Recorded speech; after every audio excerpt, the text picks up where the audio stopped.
Inside her purse, they found a keychain. 5 words printed on it. Better be dead sure than sure dead. She carried it with her everywhere. On the night of March 25, 1969, that keychain was right where she left it, beside a county road outside Wahoo, Nebraska, roughly 3.5 miles from town. Her school books and purse were stacked on the road. Found that way, close to midnight, by a farmer who reported them to police. Her body was discovered in the ditch shortly after. She was fully clothed, cut-off blue jeans, a grey sweater, a short brown coat. Her white gloves were soaked in blood. She had been beaten, then stabbed 14 times. The murder weapon was never found. Her name was Mary Kay Heese. She was 17 years old, a junior in high school. Investigators would later say she wouldn't get into a car with someone she didn't know. Everyone who knew her agreed. So the question that would haunt this case for the next 55 years is the same one investigators asked on the morning of March 26, 1969, standing over her body in a frozen Nebraska ditch. Why did she get in? Prosecutors and investigators described the murder of Mary Kay Heese as what is believed to be the longest unsolved cold case in Nebraska history. 55 years. 3 generations of a community living with an unanswered question. This video is the story of that case in full. It is the story of a 17-year-old girl who wanted nothing more than a date to her high school dance, and who never made it home from school on a Tuesday afternoon in March. It is the story of a man who passed a polygraph, walked out of Wahoo, and spent the next 5 decades moving from state to state, more than 24 addresses across 9 states, while investigators worked to find him. It is the story of a recorded phone call. In that call, when confronted by his wife about the mounting evidence, according to Mary Kay's cousin Kathy Tull, speaking to WWT, he grew angry and made what she described as an admission. Ambroz has denied involvement throughout, and his attorney maintained his innocence to the court. And it is the story of what happened when he finally stood before a judge, and what the Heese family says justice actually looked like. As part of the deal ultimately reached, Ambroz pleaded no contest, which meant he was never required to give any details about the murder. A no contest plea is not an admission of guilt. Under Nebraska law, it means a defendant does not contest the charge, but makes no factual admission of what occurred. Not one. By the end of this video, you will have to decide for yourself whether that is justice, or something else entirely. To understand what happened on the night of March 25, 1969, you first have to understand who Mary Kay Heese was, and what her life actually looked like in the weeks before she died. According to investigator Ted Green, Mary Kay had a strict father and was shy. She very much wanted to fit in. Her younger cousins, Mark Miller and Kathy Tull, described her as a happy person who looked out for them, but one whose happiness was sometimes challenged by the pressures of adolescence. At home, she followed the rules. At school, it was different. There was a group of girls who would get Mary Kay together at the start of the day, put makeup on her, and change her clothes. Then, at the end of school, she would change back. She wanted to be part of the crowd. She was practicing baton twirling, hoping to become a majorette. She was working at the edges of the social world she wanted to belong to. 7 days before she was killed, she wrote a letter to her cousin Jerry. The letter was dated March 18, 1969. In it, she asked him to take her to the Sadie Hawkins dance, a school event where the girls asked the boys. Her cousin Kathy Tull still has that letter. Investigators theorized that the pressure to find a date and fit in may have been part of what led the usually cautious Mary Kay to get into that car at the corner of 5th and Linden on the afternoon she disappeared. Which brings us back to the keychain. She carried it in her purse every day. Better be dead sure than sure dead. A girl described by everyone who knew her as someone who did not take chances with strangers. Investigators concluded she knew the men in that car. Deputy County Attorney Richard Register put it plainly. She just wanted to get a boy to go to the dance with her. And unfortunately, the dance she went to was her death. She knew them. But how well? And what did they want from her? Here is what investigators were able to reconstruct from witness accounts about the last hours of Mary Kay Heese's life. Around 4:30 in the afternoon on March 25, 1969, Mary Kay Heese was seen alone at the Wigwam Cafe in downtown Wahoo, having a cup of hot chocolate. She left. She was seen again, still alone, near the Baptist church at the corner of 7th and Linden. Then, just after 5 p.m., she was spotted at the corner of 5th and Linden, 5 blocks from her home. That was the last confirmed public sighting of her on foot. A witness reported seeing Mary Kay get into a car with 2 men at a street corner near her home at around 5 p.m. Investigators would later conclude those 2 men were Ambroz and his friend Wayne Greaser, who had been each other's alibis in 1969. Greaser died by suicide in 1977 and was never charged. She was heading home. She was 5 blocks away. She got in. That evening, her parents reported her missing. The community came out in force to search: Boy Scouts, church groups, school groups, the Wahoo Police Department, and the Sheriff's Office, all searching. They found nothing until close to midnight. A farmer spotted Mary Kay's schoolbooks and purse stacked on a county road near a field. He brought the books into Wahoo. Police went back to where they'd been found. And then they found her, lying in a ditch on the side of the road, about 3.5 miles southeast of town. Not far from her body, investigators found her shoes in the road, tire tracks from a car, and shoe prints, potentially from the killer. Deputy County Attorney Richard Register later described what those prints told them. She got out of the vehicle, and she ran. You could tell by the strides that she was really trying to escape. The ground had frozen overnight. Those footprints were preserved in it, and they led directly to where her body was found, in a pool of blood in the ditch. The autopsy confirmed she had been struck in the jaw first. The 14 stab wounds came after. When investigator Ted Green was asked what 14 stab wounds told him about the nature of the crime, his answer was a single word: rage. No evidence of sexual assault was found. The murder weapon was never recovered. Investigators would theorize that Mary Kay's books and purse had been left behind in the car when she fled, and that whoever was in that car had then carried them out and placed them on the road, not wanting to be connected to her belongings. A girl who ran track, who had tried to get away. She ran, which means at some point on that road, in the dark, she understood what was happening.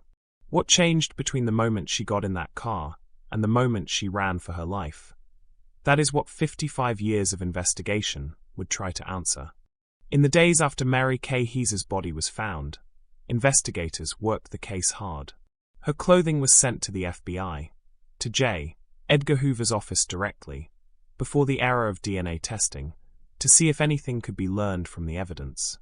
Working on the theory that she knew the men in the car, investigators questioned males across town. They used what was then a relatively new crime-solving tool: polygraphs.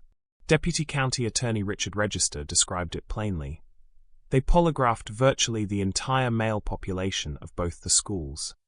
Among those questioned was Joseph Ambroz, 22 years old, new to Wahoo, a parolee with prior convictions for forgery and escaping custody, working at a local slaughterhouse. He had been seen talking to Mary Kay around town. They frequented the same cafe. Ambroz denied any involvement.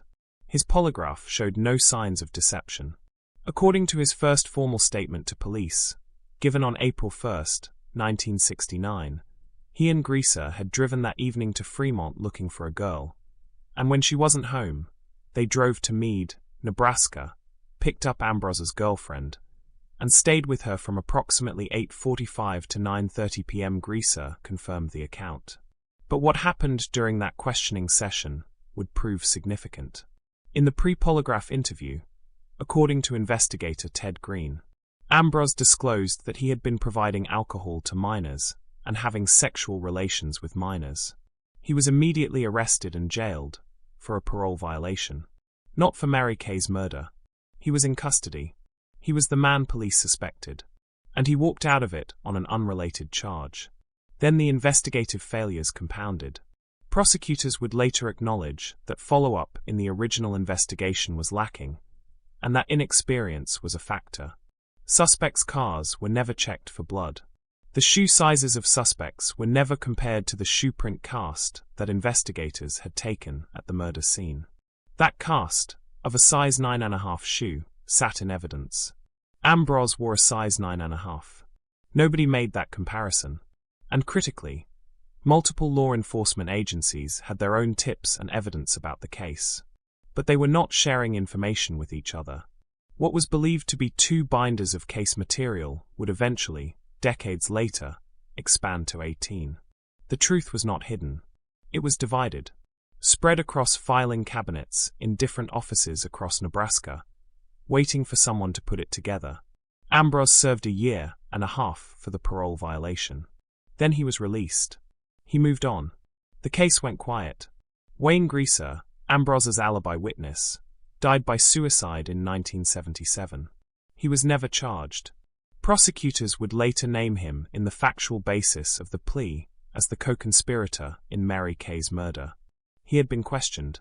The car matched. The timeline fits. Witnesses placed him in the area. And yet he walked free.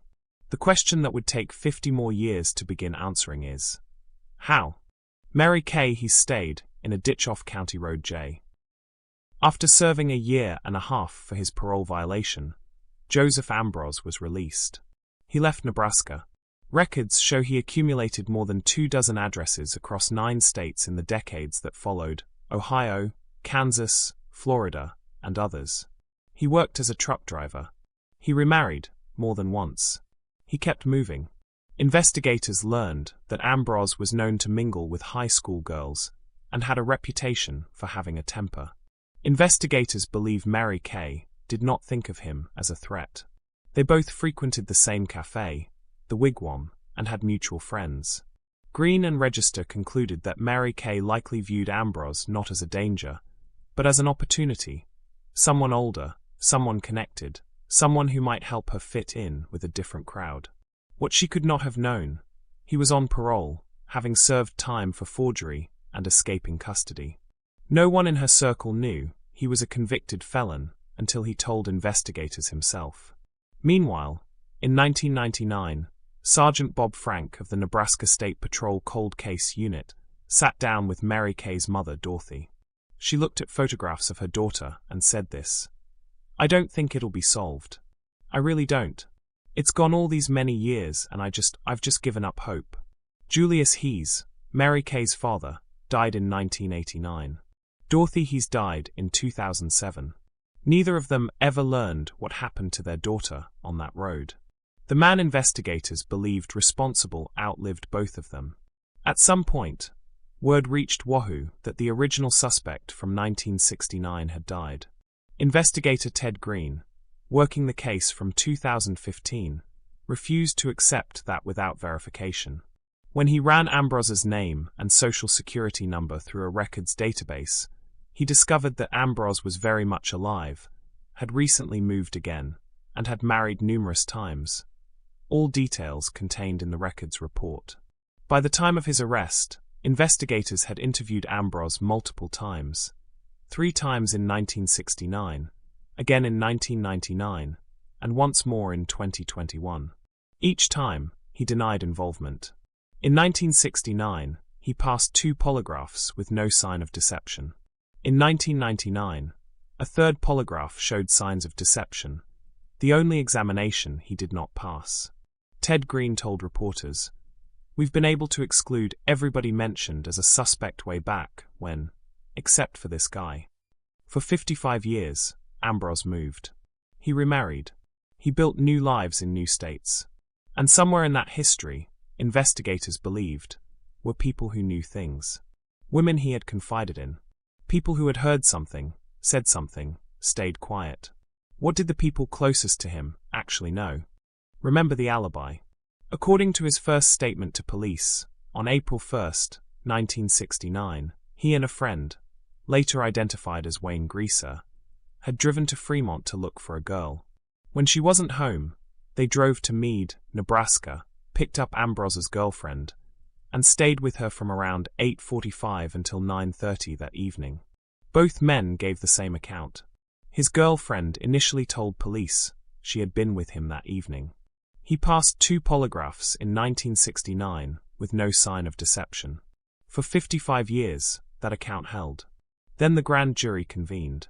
According to court documents filed in Saunders County District Court, prosecutors confirmed that Ambroz's ex-wife, the same woman who had told police in the days after the murder that she was with Ambroz at the time of Mary Kay's killing, testified before the grand jury under immunity. She testified under immunity. That detail is precise and significant. Immunity is granted when prosecutors believe a witness has information they would not otherwise provide voluntarily, and when their testimony may expose them to legal jeopardy. Court records also confirm that Ambroz's 3rd polygraph examination, taken in 1999, showed signs of deception, the only one of the 3 he took where that was the result. And prosecutors stated in court documents that investigators had determined Ambroz did not have a valid alibi. Then there is the phone call. It is not confirmed whether the wife on the recorded call is the same individual as the ex-wife who testified before the grand jury. Ambroz married multiple times. Mary Kay's cousin Kathy Tull, speaking to WWT after the case concluded, reported that a recorded phone call existed in which Ambroz's wife questioned him about the mounting evidence. According to Tull's account, Ambroz grew angry during that call and admitted it. His words, as Tull reported them, "That girl I killed in Wahoo." Ambroz has denied this characterization. His attorney told the court he maintained his innocence throughout. 55 years of denial. 55 years of polygraphs and interviews and aliases, and moving from state to state. And then, according to the account of the family, those 6 words on a phone. The alibi had crumbled. The 1999 polygraph had shown deception. The ex-wife had testified under immunity. And a recorded call, reported by the family, contained what sounded like a confession. So why didn't he go to trial? In 2015, investigator Ted Green was assigned to do a complete review of the Mary Kay Heese case. What he found was not simply a case that had gone cold. He found memos and statements that had never been shared between agencies, documents sitting in drawers across Nebraska that no single investigator had ever seen in full. He went back to re-interview witnesses, tracking down people across the country using only maiden names, social security records, and determination. And the picture that began assembling was more damning than investigators in 1969 had understood. A witness told Green that Ambroz had seen Mary Kay not just at the Wigwam Cafe, but also outside her home, watching her practice baton twirling in her driveway, and that Ambroz had made a specific statement to this person about what he wanted to do to her. This account was reported by investigator Ted Green to CBS News/48 Hours. It has not been confirmed by named court filings in the public record. Then there was the car. Green had always believed the white over blue 1956 Chevrolet that witnesses reported leaving the area at high speed that night had been disposed of. He believed it was in a local reservoir. He initiated a search, a process that went on for approximately 5 years. A portion of the reservoir was dredged. Investigators began recovering fragments of steel. A tip line run by Mary Kay's cousin Kathy Tull also pointed investigators toward a rural Nebraska pond where they believed the car may have been dumped. Dive teams found a large metal object at the bottom. Neither the car nor the murder weapon has been definitively confirmed recovered. Then came the exhumation. In 2024, Mary Kay's body was exhumed. A second autopsy was conducted. Saunders County Attorney Jennifer Joachim described it as extremely valuable. It added clarity to the manner of killing. According to investigators, the way in which Mary Kay had been stabbed was consistent with how slaughterhouse workers are taught to kill animals. Deputy County Attorney Richard Register was direct. The angle, exactly how her body was showed in the autopsy, is exactly how they were told to do it. Ambroz had worked on the kill floor of a slaughterhouse in 1969. And the shoe print. The cast made at the crime scene in 1969 was a size 9.5. Ambroz wore a size 9.5. But Green went further. The pattern of the print also matched a prison-issued shoe. The kind Ambroz, released on parole at the time of the murder, could have been wearing. According to investigator Ted Green's account to CBS News, the pattern comparison was Green's investigative finding, not an independent forensic examiner's certification. Witness testimony: a car in a reservoir, a second autopsy, a shoe print matching size and pattern, a 1999 polygraph showing deception, an ex-wife who testified under immunity. In 2023, Green brought his findings to the Saunders County Attorney's Office. Prosecutors knew the case would be difficult. The murder weapon had never been found. Ambroz's DNA was not present on the evidence. But they also knew time was running out. Witnesses were aging, some already gone. The decision was made to take it to a grand jury. The grand jury indicted Joseph Ambroz for first-degree murder. So why, with all of that, did he never stand trial? The grand jury indicted Joseph Ambroz for first-degree murder. He was arrested on November 18, 2024, in Ponca City, Oklahoma, by U.S. Marshals. He was 77 years old. He was brought back to Nebraska in a wheelchair, on oxygen.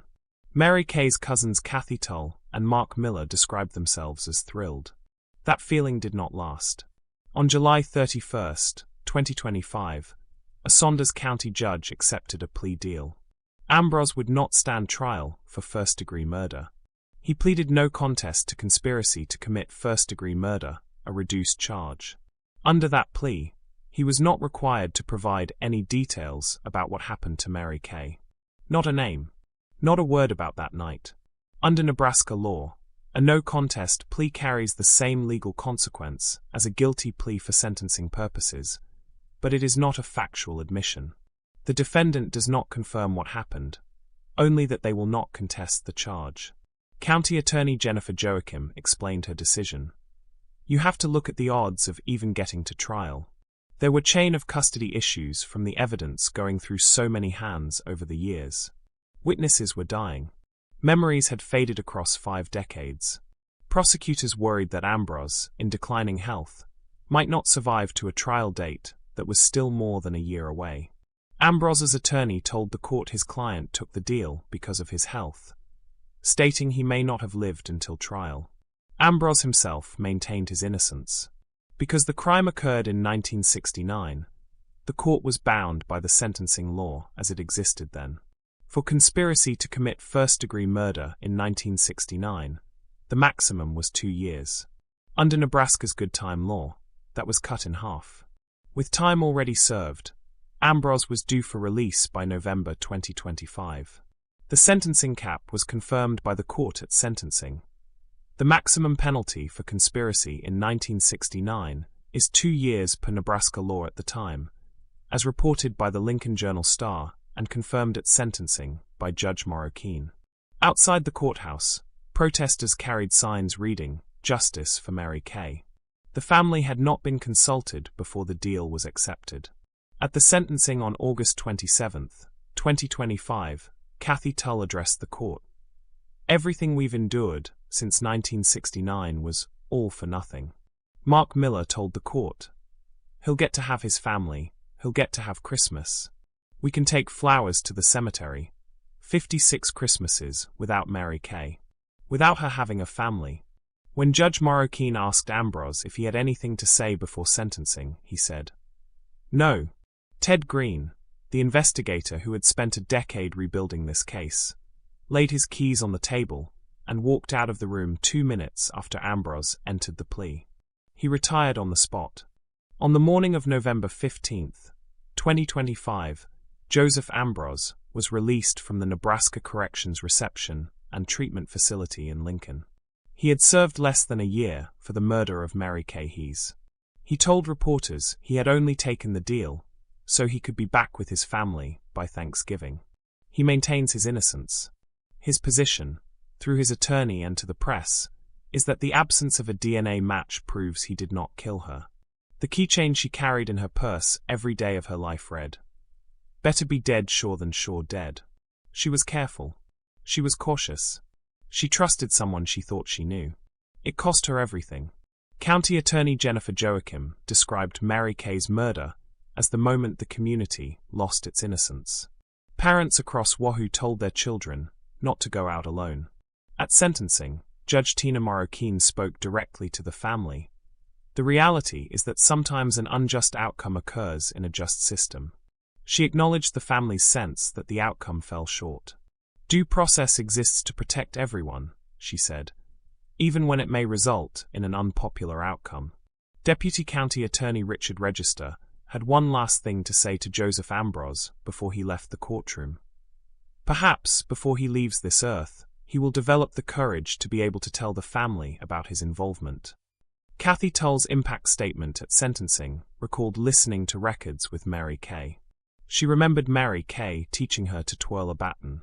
She recalled the wails of her aunt, Mary Kay's mother, when word came that her daughter had been found. Tull's own words at sentencing: she was stabbed and left in a field. She just wanted someone to take her to a dance. What happened in that car? Between the moment she got in and the moment the frozen ground recorded her footprints running, only one person who survived that night truly knows. And his co-conspirator, Wayne Greaser, took whatever he knew to his grave in 1977. He said nothing before his sentence was read. He said nothing when he left. He has said nothing since. Mary Kay Heese was 17 years old. She never got to go to the Sadie Hawkins dance. She never got to grow up. And the only person who could answer the question her family has carried for 56 years walked out of a Nebraska prison in November 2025 and went home for Thanksgiving.